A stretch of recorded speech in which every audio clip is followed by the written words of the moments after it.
Halo, assalamualaikum warahmatullahi wabarakatuh. Ketemu lagi dengan saya Widya Novitasari. Kali ini kita akan belajar tentang kekongruenan pada segitiga. Ini merupakan lanjutan pada materi sebelumnya. Pada pertemuan sebelumnya kita membahas kekongruenan pada bangun datar. Bagaimana kekongruenan pada segitiga? Apakah ada yang sama dengan yang materi kemarin? Ayo kita mulai belajar kongruen pada segitiga. Syarat dua segitiga kongruen. Dua segitiga dikatakan kongruen jika memenuhi syarat-syarat berikut ini, yaitu sudut yang bersesuaian sama besar dan sisi yang bersesuaian sama panjang. Ternyata syaratnya juga sama seperti syarat pada pertemuan yang kemarin, kongruen pada kedua bangun datar. Untuk membuktikan dua segitiga kongruen, maka kita harus melihat apakah dua segitiga itu memenuhi dua syarat ini. Nah, agar lebih cepat, kita tidak perlu membuktikan bahwa ketika pasang sudutnya itu sama besar dan ketika pasang sisinya sama panjang. Kita ada syarat cukup untuk membuktikan bahwa dua segitiga kongruen. Apa saja syarat cukupnya? Ayo kita mulai dari yang pertama. Syarat cukup untuk membuktikan dua segitiga kongruen bisa kita mulai dari sini. Yang pertama, apabila ada dua segitiga dengan bentuk yang sama dan mempunyai tiga pasang sisi yang sama panjang, maka bisa dipastikan bahwa dua segitiga itu merupakan segitiga yang kongruen, ya. Jadi kalau diketahui ketiga sisinya ini sama panjang, maka dia pasti kongruen dengan syarat cukup ini, sisi, sisi, sisi.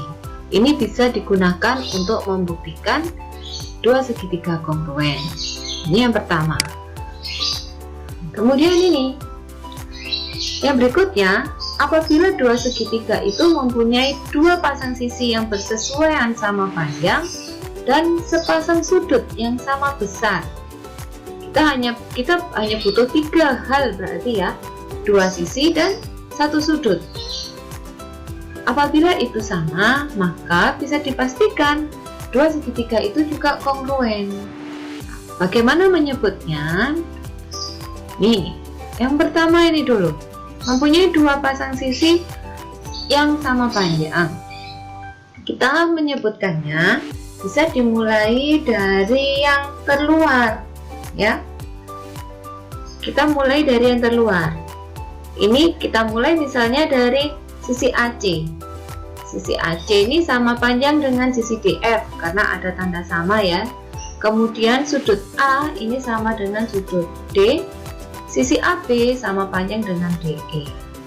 Untuk menyebutkan syarat cukupnya, kita mulai dari yang terluar. Kalau kita mulai dari AC, maka kan sisi, kemudian sudut, kemudian sisi. Berarti sisi, sudut, sisi.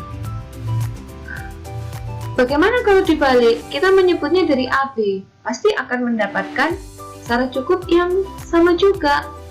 Kita kalau memulainya dari AB, nah ini ya, dari AB, ini sisi, kemudian sudut, lalu sisi lagi.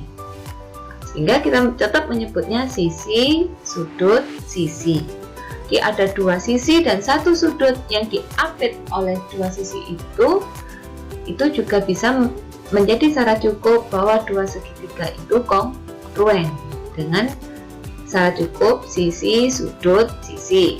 Nah, yang berikutnya ini juga terdapat dua pasang sisi yang sama panjang dan satu sudut, tapi sudutnya tidak diapit oleh dua sisi tadi. Oh, ini sudutnya belum saya beri tanda. Sebentar. Sisi, sisi, sudut, ya. Ini ada dua pasang sisi yang sama panjang, sisi yang diberi centang ini berarti sama, dan sisi yang diberi satu garis pendek ini juga sama. Sisi-sisi ini sudut yang sama besar, saya beri garis lengkung untuk memberi tanda bahwa ini termasuk sudut yang sama besar, sehingga kita bisa menyebutnya misalnya dari luar. Kita menyebutnya dari luar, ini sisi dulu, sisi, sudut. Bagaimana kalau dibalik? Bolehkah? Boleh. Kalau dibalik berarti dari sudut dulu, sudut, sisi. Itu bisa digunakan untuk syarat cukup bahwa dua segitiga itu kongruen. Kemudian yang berikutnya, apabila mempunyai dua sudut yang bersesuaian sama besar dan sepasang sisi sama panjang, berarti kita butuh dua sudut sama besar dan satu sisi yang sama panjang. Ternyata ada dua jenis lagi ini, ya. Di sini di gambar kita lihat sudut A ini sama besar dengan sudut D. Kemudian sudut B sama besar dengan sudut E, diberi tanda silang sama. Sisi AB sama panjang dengan sisi DE. Ini diberi tanda ini ya, garis dua ini. Kita menyebutnya juga sama seperti yang pertama tadi dari luar. Kalau dari sudut A dulu pasti kita menyebutnya sudut, sisi, sudut. Kalau dari B kita tetap akan sama, sudut, sisi, sudut. Nah, ada dua sudut dan satu sisi, maka bisa dipastikan dua segitiga itu juga kongruen.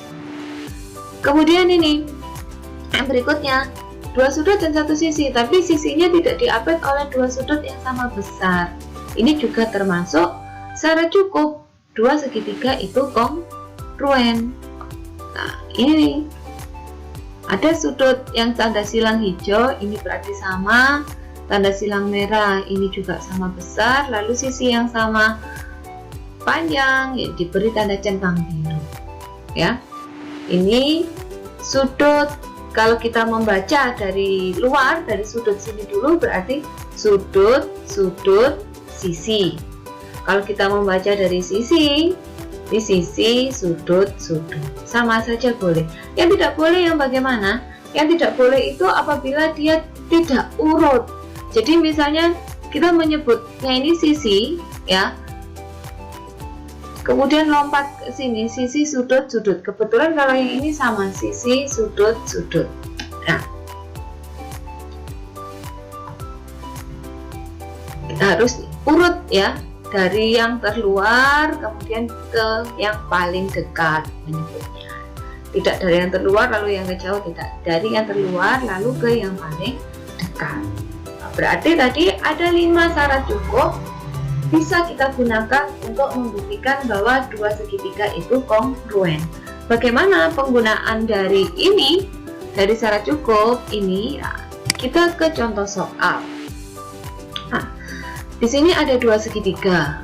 Ini ya, ini ada dua segitiga ini kalau diperhatikan. Ada segitiga ABD dan segitiga ABC. Apakah dua segitiga ini kongruen? Jika dia kongruen, memenuhi syarat yang mana? Tadi kan ada 5 syarat. Sekarang kita perhatikan apa saja yang diketahui di soal ini.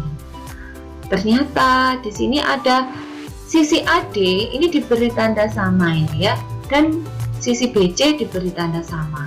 Artinya bahwa sisi AD ini sama panjang dengan sisi BC. Sehingga kita tulis AD sama dengan BC. Di dalam kurung ini alasan kenapa dia ini sama. Kita tahu dari mana? Ternyata dari diketahui di soal, ya ditulis diketahui. Ini ya. Kemudian sudutnya, sudut DAB berarti sudut ini DAB diberi tanda sama lengkung ini sama besar dengan sudut ABC. Ini juga di soal diberi tanda menandakan kalau sudut DAB itu sama besar dengan sudut ABC. Kita tulis yang kedua bahwa sudut DAB sama besar dengan sudut BC. Dari mana tahu? Ini dari diketahui di soal. Kemudian yang ketiga apa? Ini sisi AB. Sisi AB ini satu garis, tapi dia dipakai untuk dua segitiga. Untuk segitiga ABD juga segitiga ABC. Nah, pasti dia akan sama panjang. Bahwa ditulis AB sama dengan AB dengan alasan berimpit. Artinya bahwa satu garis ini dipakai untuk dua segitiga. Pasti dia sama panjang. Jadi segitiga ABD ini kongruen dengan segitiga ABC berdasarkan syarat ini sisi, sudut, sisi ya. Kita baca dari luar ini tadi yang diketahui sisi, sudut, sisi. Nah, dengan syarat itu maka dua segitiga ini kongruen. Oke, bagaimana dengan contoh yang lain? Nah, ini pada materi kongruen ini lebih banyak memang membuktikan bahwa dua segitiga itu kongruen apa tidak dengan menggunakan 5 syarat tadi. Apa tidak ada soal yang lain ini karena dia kongruen itu pasti sama besar tiga sudutnya dan sama panjang untuk sisi yang bersesuaian. Jadi soalnya kita akan tidak banyak menghitung di sini. Seperti pada soal berikut ini. Pada gambar di bawah ini segitiga ABC kongruen dengan segitiga DEF. Berapakah panjang EF? Di soal ini sudah diketahui kalau dua segitiga ini di soal ini diketahui kalau dua segitiga ini kongruen. Nah, kalau di soal sudah diketahui, kita tidak perlu membuktikan lagi, ya. Tinggal kita jawab apa yang ditanyakan. EF. EF ini kita lihat. EF itu berada di depannya sudut yang diberi tanda titik hitam. Kita cari yang bersesuaian dengan EF pada segitiga ABC ini apa? Kita cari sudut yang diberi tanda titik hitam. Ini di depannya ternyata sisi BC. Nah, sisi BC itu panjangnya diketahui 7 cm. Sehingga sisi EF karena bersesuaian dengan BC di depannya sudut yang bertanda titik hitam, maka sisi EF juga panjangnya 7 cm. Sudah terjawab tanpa kita hitung karena di soal sudah diketahui kalau dia kongruen.